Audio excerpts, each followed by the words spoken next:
General matter की dictation number 21 start करते हैं. In a significant step, the Rajya Sabha on 9th March 2010 voted to amend the constitution to reserve for women one-third of seats in the parliament and the state assemblies. The bill, known as 108th constitutional amendment, now has to be passed by the Lok Sabha to become an act. First, the bill seeks to reserve one-third of the seats for women in the parliament and legislative assemblies. Secondly, the reserved seats may be allotted by rotation to different constituencies in a state or a union territory. Thirdly, the reservation of seats, however, shall cease to exist 15 years after the commencement of the Act. Reservation to ensure fair representation to women in parliament and state assemblies is a most welcome step. India has lagged behind her neighbors and other countries when it comes to gender-balanced legislatures. In Pakistan, 22% of the National Assembly seats are held by women, with 12% women in Indian Parliament. India lags far behind Asian region where women representation stands at 18.5%. Nepal boasts of 33% of women members, while Bangladeshi parliament has 19% of women members. When the bill seeking to reserve one-third of the seats for women in Indian parliament and state legislature is passed, we can ensure fair and just representation to women. Certain objections to the bill have been raised.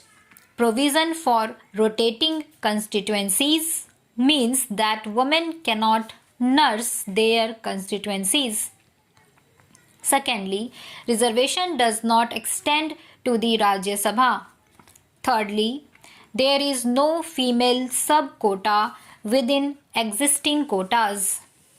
Above all, this kind of quota will favor upper caste women at the expense of backward castes. According to the bill, one-third of the seats in the Lok Sabha and state assemblies reserved for women will be allotted by rotation. It means that once in every 3 elections, a seat will be set aside for women and for the other 2 elections revert to a general seat.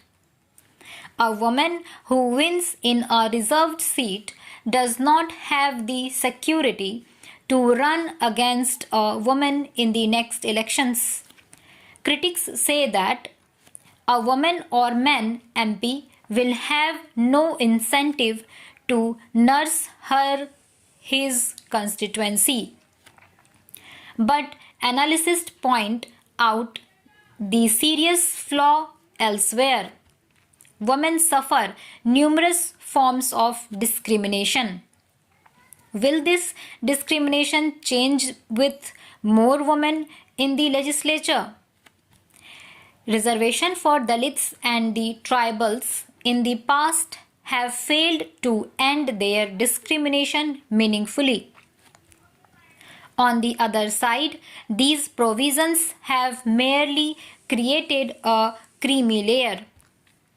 It is estimated that there is only a trickle down from the creamy layer to ordinary Dalits, tribals, and backward castes.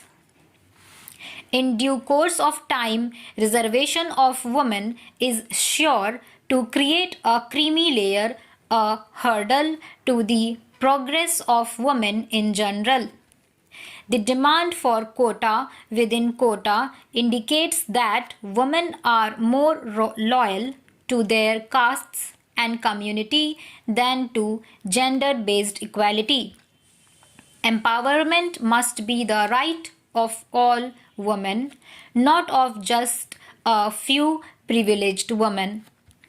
Demand for subquota is made because advantages of reservation are generally cornered by the creamy and the well organized layers among backward castes. It is undeniably true that the reservation for women is likely to be extended indefinitely. Quota has become the lifeline for the survival of a government. Even after 65 years, no political party dared to ease out creamy layer. Reservation is no means for women's meaningful empowerment. Political parties on their own should have long back increased women's representation. It would have been the ideal way to uplift the status of women. Enlarging women's role in politics is done by the political parties they belong to, not the state. Leaders of all political parties have been insensitive to the neglected of women. Quotas for women can bring about only cosmetic transformation. Only a fundamental change in the character and composition of political parties can do away with their discrimination. It is for the party to pick women candidates on merits and dispense with the criteria of dynasty and class. Voluntary political party quotas can serve the purpose of their empowerment better than the complicated bill on women's reservation.